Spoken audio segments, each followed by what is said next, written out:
Hello everyone, nubkeks here. Welcome back to Nub Raids. It's the new fusion, Stokk the Broken. Is he actually broken? Let's find out. Let's look at this together. But yeah, he is coming up. Let's check out what Plarium had to say about him.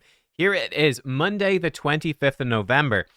Fusions have very often start on like Thursday or Friday. This one is starting on Monday. That's next Monday. So that's 6 days from when I'm recording. When this goes live, it should be live on the 20th of November on Wednesday.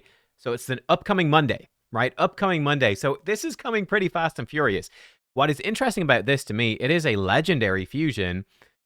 So yeah, I guess we're just going to have a late Christmas fusion this year, starting much closer to Christmas, maybe than normal, because I'm expecting a legendary fusion for Christmas. So yeah, this one is starting pretty late in November.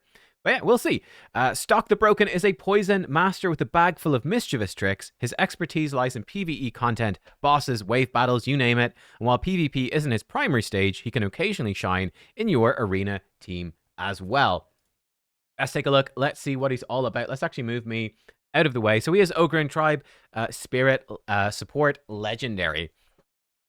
Go through it backwards. I like to go backwards through the kits sometimes now. It kind of makes more sense. 20% ally speed in all battles aura. It's a good solid aura, typical enough for a legendary. Great. Rigged to blow the passive. The damage inflicted by poison and HP burn debuffs will ignore block damage and unkillable buffs. Whenever allies attack enemies with destroyed max HP, increases the damage dealt by 10%. If there's multiple champions, this doesn't work. It only works once. Never really gonna see that. It's just, yeah. It's quite niche, right? It's a fun little passive. I like this passive. It's cool. It's pretty thematic. Ignoring block damage and unkillable with poison and burns. It's not often that's useful. Definitely some wave-based content that's definitely going to be helpful. It's not often that useful, but it's a nice thing. Maybe in the arena you would see some block damage more commonly. Again, it's still pretty niche.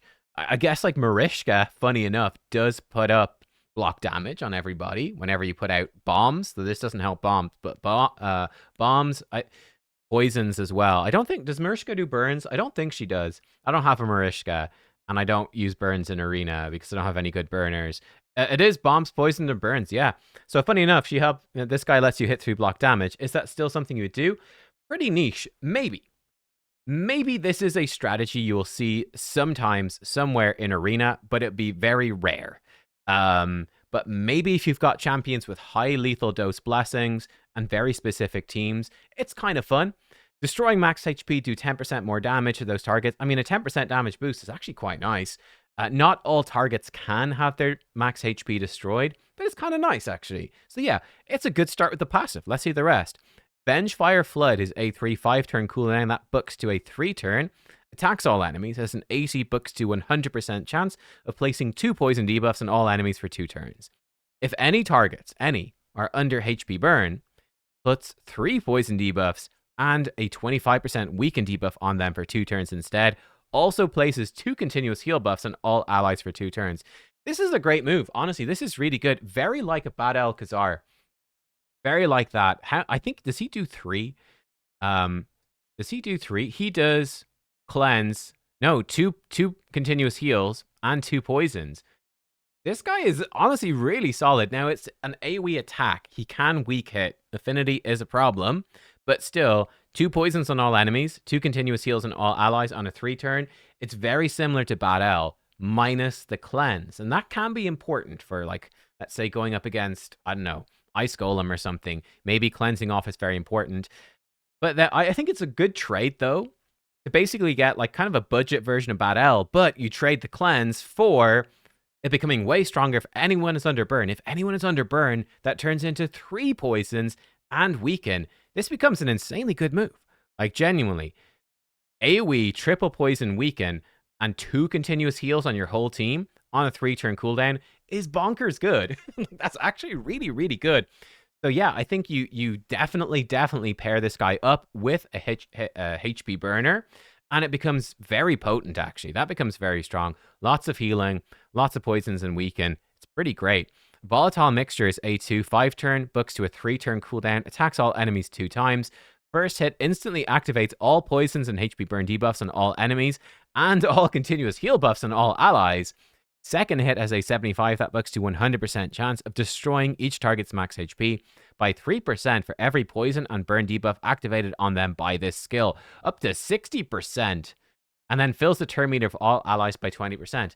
Again, this is, I think, really solid. So you come out, especially if someone else on your team places burn, they come out, place burn. This guy comes out, puts a bunch of poisons and weaken and continuous heals. Then his second turn, he activates all the burns and poisons, blows them up, and the continuous heals. Turn meter boost.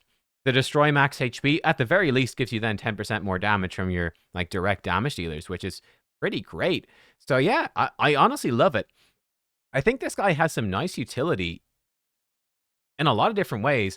Blowing up poison was a big deal for normal dungeons. So normal Ice Golem stage 25, even normal Fire Knight stage 25.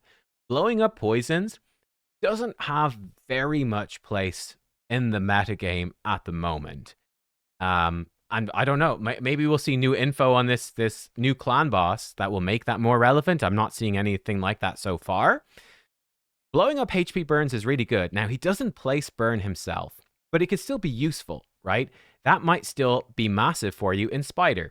So if you don't have like Newt and Marius, it's a very viable Spider strategy to come in and just place a bunch of burns and explode all those burns. This guy can't place them, but he can blow them up, and that's pretty rare. So I think that's very, very useful. I don't know if any of these teams are going to show up here. They're probably all going to be max HP stuff. Yeah, but that, like, if you don't have, if you don't have Marius and Newt, this could actually be massive, right? Especially if you already have a burn exploder, like Sissy or Artak is a big one. That could be very helpful to you, right? Place a bunch of burns, and this guy can blow them up. And that can help you wipe through the spider. And even the poisons might help you as well. Potentially some interesting combos with, who's the Void Epic? A Chemtum? There's maybe some possibilities there. I'm very intrigued. Then Doom Flask is A1, attacks one enemy 2 times. Each hit has a 25. That books to 50% chance to increase the duration of all poison and HP burn debuffs on the target by 1 turn. Yeah, it's pretty great. A1 as well. It does exactly what you want out of this champion. So yeah, honestly, Stokk the Broken. I think this guy looks pretty solid to me. He looks pretty good to me. Now, I guess the question would be, well, Nub, are AoE poisons and poison explosion actually that useful anywhere? Well, that's the bigger question. Oh, maybe not. Maybe not. Where did they say he was going to be good? Bosses, wave battles, you name it. I mean, there's no question. He's a really solid champion. It's just where is his place in the game? I would say, there's a decent chance you skip the last fusion. This one looks pretty good.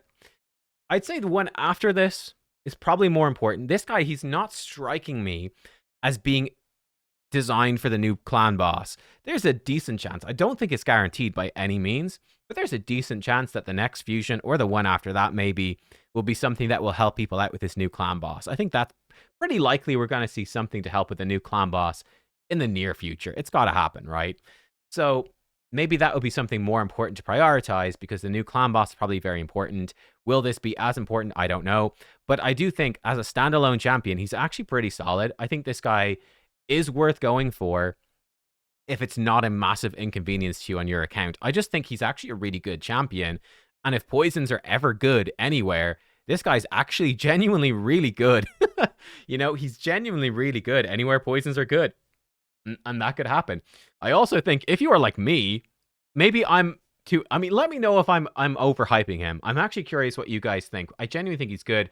Maybe I'm biased because I do have a Vizig, and Vizig comes in with AoE poisons and burn. He can also blow them up on his A1. He can extend buffs as well on his A3. And he makes burns and poisons placed by allies do more damage, and you do more damage for every burn and poison on the target, and they can't be removed, stolen, or transferred. Like him plus Vizig is actually going to be a pretty broken combo. So for me, I'm 100. Like there's no question I'm going for this guy. But I think even if you don't have Vizig and you think you're never going to have Vizig, I think this guy is still pretty good. I think he's still pretty solid. If you do have Vizig, I think you need to get this guy. Honestly, you should just get him.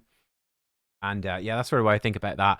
I do think in Siege, it could be pretty strong. You could run, Vizig, if you've got Gizmak, like Vizig, Gizmak, this new guy, Stokk the Broken. I think the 3 of them together is actually pretty darn strong.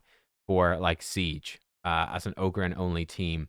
And again, any potentially faction limited content in the future, which I think is fairly likely actually, they have potential to be pretty strong as well. So there you go. Let me know what you think about him. I'm actually fairly impressed. I think he's pretty good. I am definitely going to go for him. I think I would recommend him for most players as being a cool champion. But obviously, stay tuned. I will play test him as soon as I can. And yeah, see what he can do. Let me know where you want to see him, because probably can be used in a few niche areas. I don't usually cover dungeons that much because they haven't been that relevant recently for a lot of the fusions. But let me know any dungeon sort of areas you would like to see this guy in. Yeah, we might even go back to some normal dungeon progression stuff for some earlier game players in the showcase and see what this guy can do in like some bad gear. Is he actually good for, whatever, Ice Golem normal, that sort of stuff? Could be interesting. Let me know. Let me know. I'm very curious to hear. Thanks for watching. That's Stokk the Broken. See you next time. Goodbye.